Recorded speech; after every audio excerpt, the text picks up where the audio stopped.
let's say I scored 3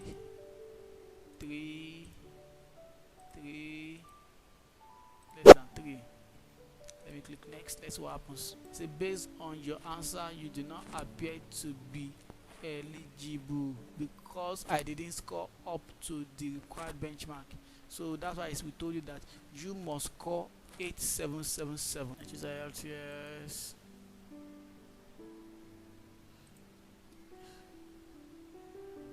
Let's say I chose that I wrote the exam in 2019 and today this is 2022. See, let's see what's gonna tell us. Can you see? It says your test result must be less than 2 years old when you apply. Hello everyone. Hello, my name is Damilawe McDavid and you are welcome to Relationship Clinic. And you see me here today alone, and that's because it's going to be a demonstration today, so that's why my wife is not here today.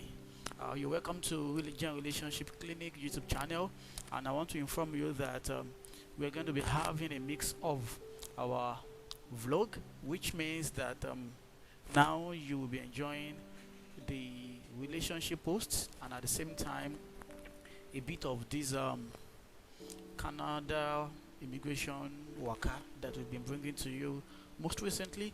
So we don't want to neglect what we primarily know to be our assignment. So we will be bringing those along your way intermittently, and we're going to be starting with stories again. Yeah, it's story time, so you guys can read interesting stories that relate to what we do, that relationship, marriage, but you can always catch that up on our other social media mechanisms, that our Facebook, Instagram, basically our WhatsApp and Telegram channels. We are having this session because some of us got in touch with us that you're having difficulty doing some things, and we feel we should do them with you practically so that you will be able to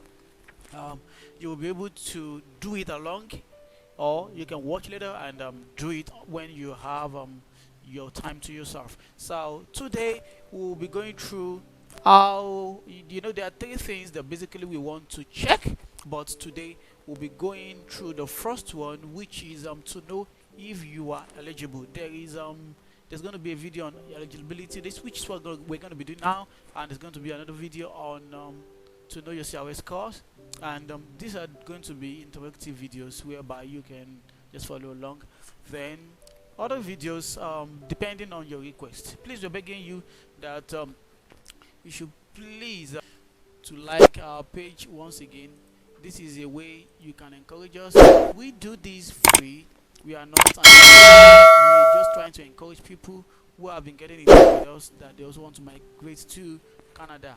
And because we can't be answering everybody one by one, we feel this is the best avenue to just talk to everybody.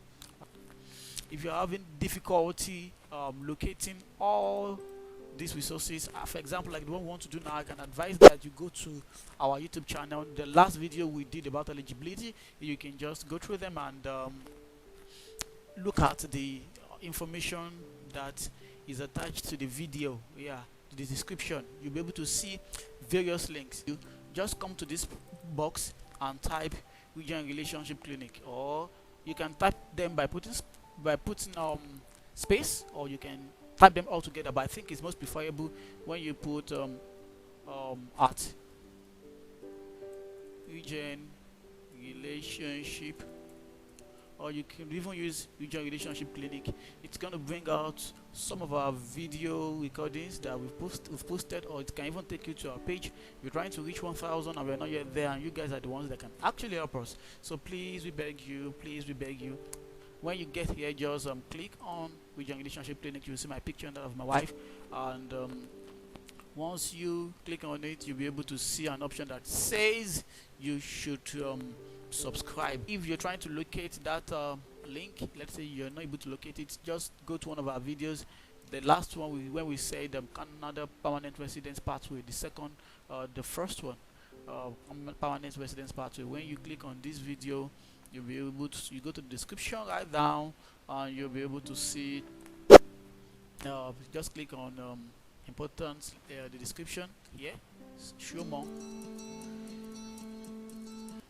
Show more. You can see some of these links that we provided for you. Check your eligibility, calculate your CRE score, find your NOC. We're going to discuss all these videos, but for today we're going to just dwell on this.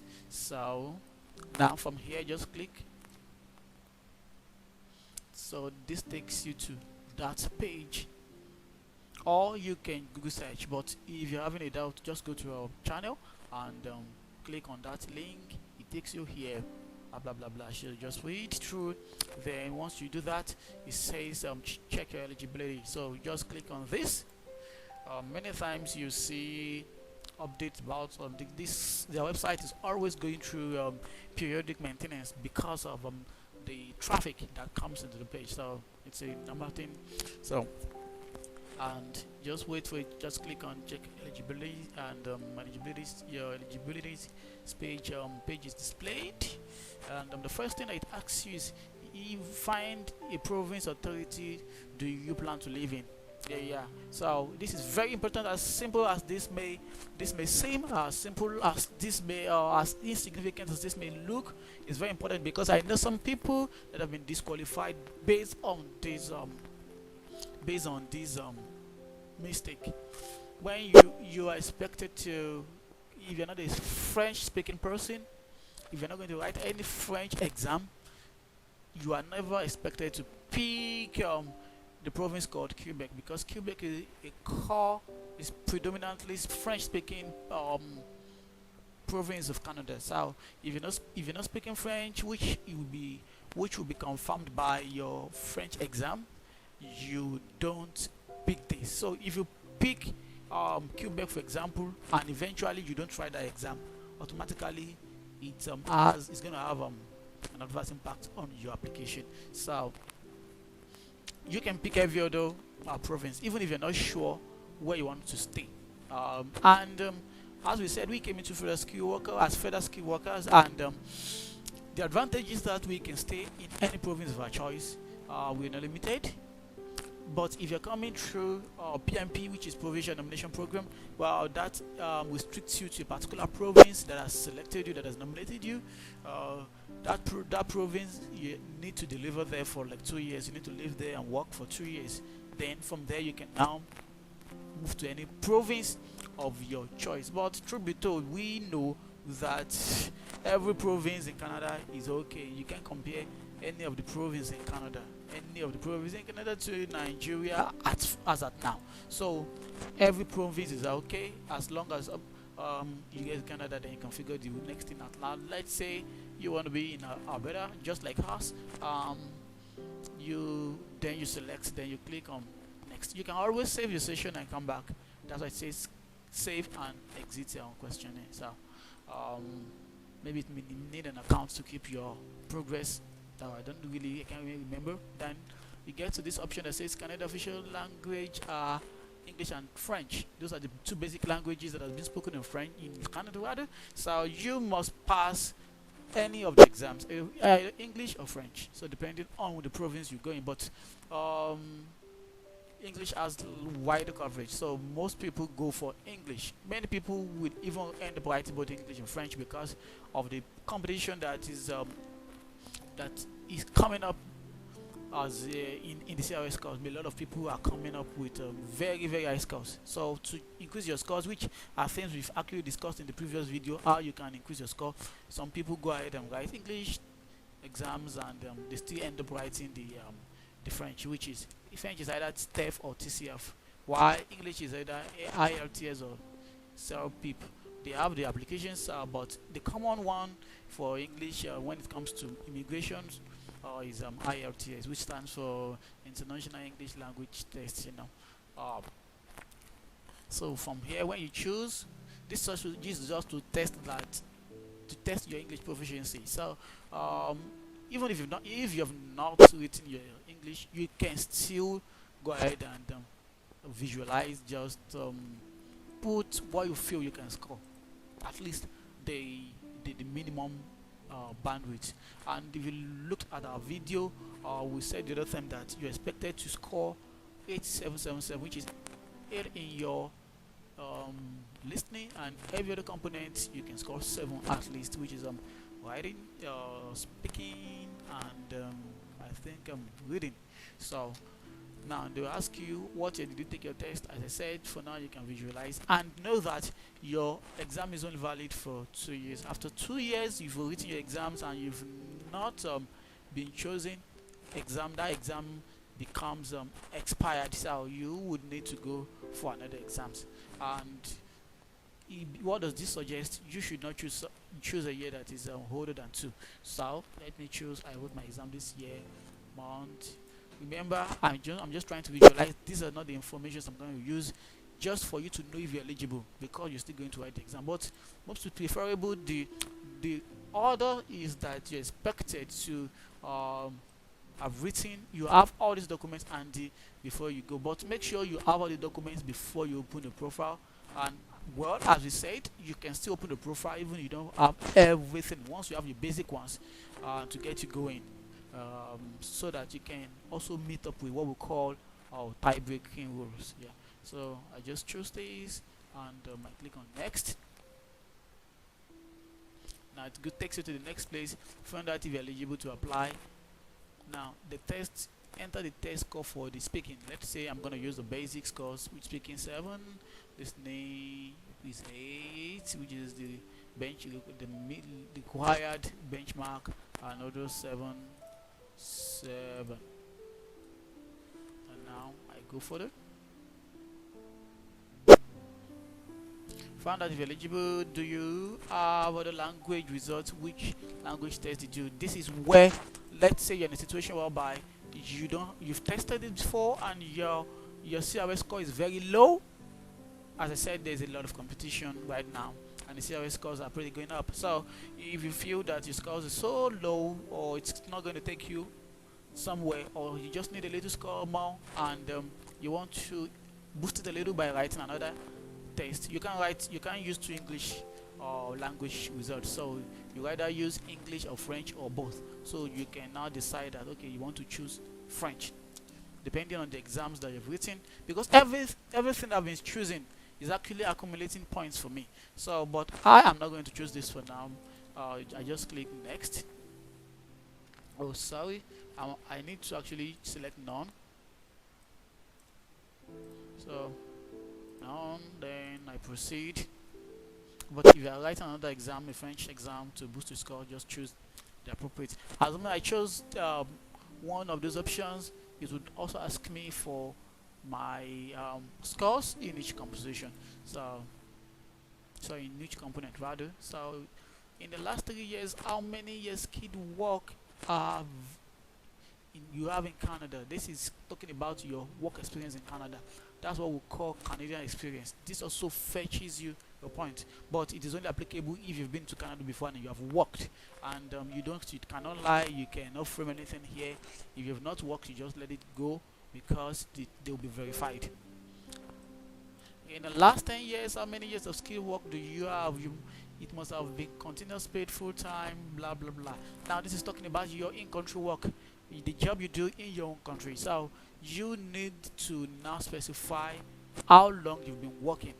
And as I said, by the time you apply, all these things are usually verified. Not in all cases, but sometimes, these agents that work with IFCC, they are very, very intelligent. They are well trained. So if they're suspicious of anything, they want to go further to drill, to find out if you're telling the truth. So they can go as far as calling your previous employer or your present employer, verify the information that you're going to supply when you're uploading your document during application. So you should try as much as possible to be truthful and be diligent when you're filling. So it's asking you that for how long have you been working. It must be continuously paid. And this is where it's important that if you're working in a company, the company should pay you with their account. So find the last 10 years, how many years of skilled experience do you have? It must have been continuous paid full time or equal amount part time, and in only one occupation. So you want to claim if you've been working in a place for at least 10 years. So, and it must be in one occupation. One occupation um, does not really necessarily mean one job. We're talking about the same field, the same NOC. So you're not talking about trying to claim job as a pharmacist here, and you're trying to claim job as an IT here. No, you're trying to claim point for the same NOC, and they've tried to explain what the codes for each NOC. For example, if you're an industrial electrical construction trade, your NOC 72, maintenance equipment operation trade, your NOC 73. And you see, so it's not saying if you don't find your own NOC among all these ones, then you can drill further by checking this to know what your NOC is. So here you can see what your NOC is then, because there's a place where you're going to fill it, especially if you are if you're going through the PMP route, and you're going to need that very handy. So now this is where you're going to be talking about. We're talking about how much money are you bringing to Canada. Here you need to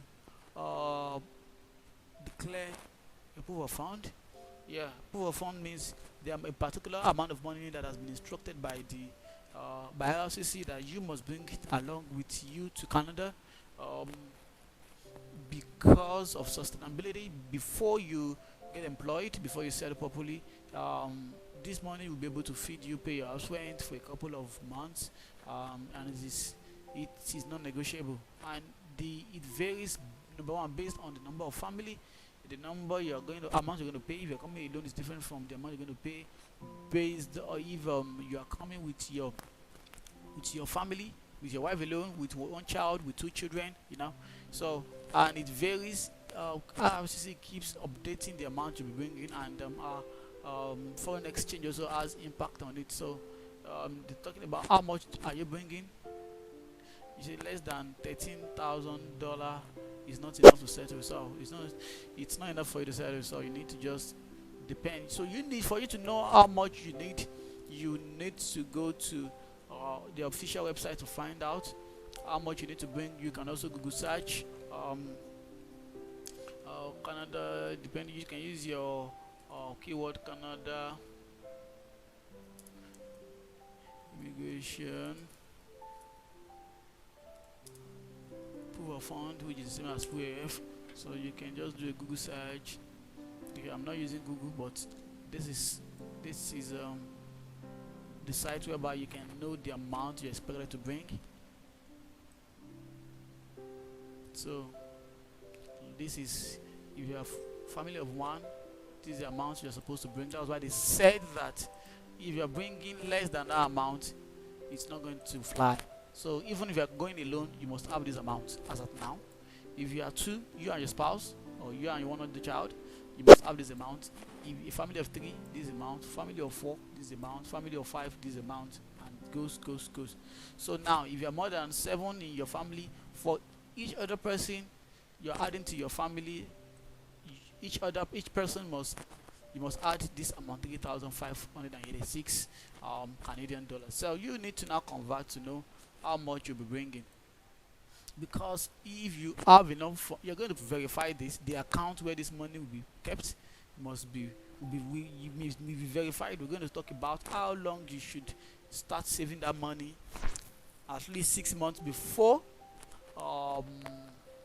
6 months before you submit your application. And if you think the time is so short and it's an amount of money that will be coming to your account just like that, then something called gift deed is going to be done. We're going to talk about that in another video. That one, well, a date when you want to submit your application, the money can still come in, but you make sure that it is a gift deed, and someone gifting you is putting a letter and a notary signed letter from the court stating that that money belongs to you. The person must be stating that the money belongs to you. We're going to talk about that later on. So, but just for you to know, I'm just trying to give you an idea of how it works. So going back,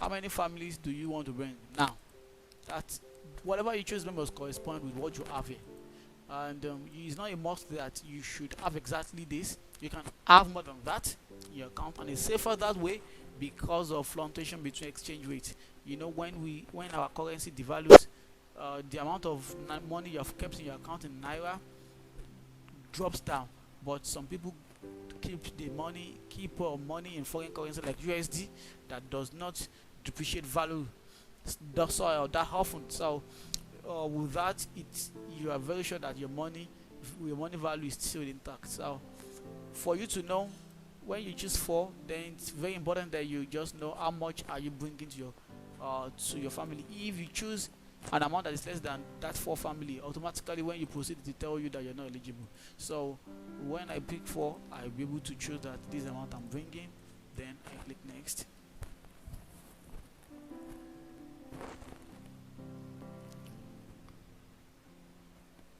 Now for what I have chosen now to apply on, this is my result. I can print it. It's now saying based on your answer you appear to be eligible for express entry.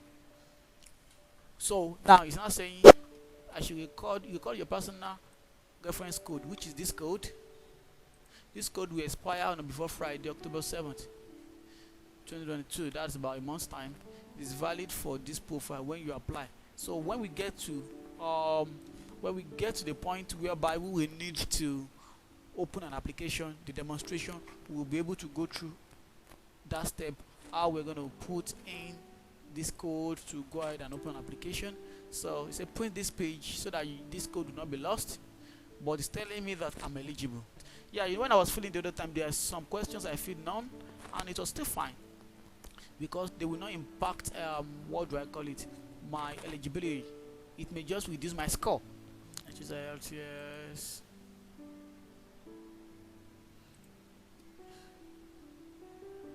Let's say I chose that I wrote the exam in 2019, and today this is 2022. Let's see what's gonna tell us. Can you see? It says your test result must be less than 2 years old when you apply. It must be less than 2 years old. So I said it the other time that your application, your IELTS. So that's why IELTS is not the first thing you should write right now if you know that you're not ready, because it expires very, very soon. That's why we even advise people that go and take care of your evaluation ECA, which takes a long time. When you're writing IELTS, in 2 weeks time your result is ready, but that's not to say you should not go ahead and write IELTS now. But if you're not sure, you still want to go ahead with your immigration plan, I think you should be sure before you go for the IELTS, because in 2 years time that exam will expire and will not be usable again. You can see what information I got. Okay, let's now, I think after this I'm going to end this video. I'm just trying to show us possible encounters that you may have when you choose different options. Let's say I scored 3,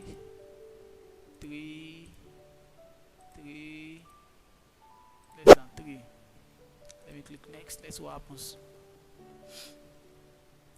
Maybe it's going to just going to impact my results. Say based on your answer you do not appear to be eligible because I didn't score up to the required benchmark.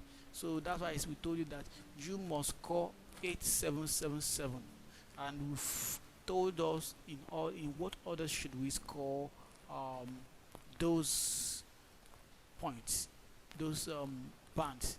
So our next video will now be how you can check your CRS scores now that you know that you're eligible. From this video, the other video we did for us, we can now say how do you calculate your CRS score. So you can do that on your own too by using this link right here. Please don't forget to like our page once again. This is a way you can encourage us. We do this free. We are not. We're just trying to encourage people who have been getting in touch with us that they also want to migrate to Canada. And because we can't be answering everybody one by one, we feel this is the best avenue to just talk to everybody. Not because we don't have work, no, but when you do good, good comes back to you. When what makes the world go around, what makes the world a beautiful place is if your neighbor is happy the same way you are. And that's why we are extracting the Ministry of Help, our part of Region Relationship Clinic, to do this for every one of us. We want every one of us to be in a better place, a place whereby you can be confident, where your labor, your hustle will yield good results, where your children will have assurance of a brighter future. And that's why we are doing this. But please, the only way you can encourage us is by liking our page channel, subscribe to our channel, which is Regional Relationship Clinic. You follow us on our various social media mechanisms, which is at Regional Relationship on Instagram, on Facebook, on TikTok. Yeah, we are just young, we're just coming up, but you people can help us move ahead. And this video will be coming your way again, and we will also be returning back to our relationship and marriage counseling, so that we won't totally neglect all of these things. Thank you so much. If you want to talk to us, maybe on this discussion, immigration plan, or on relationship and marriage things, you will see the phone number on the screen right now, whereby you can chat with one of our counselors at Region Relationship Clinic. And you can also chat with us on Telegram. Thank you so much, and I hope to see you in another short while. Bye, and have a nice day. Thank you.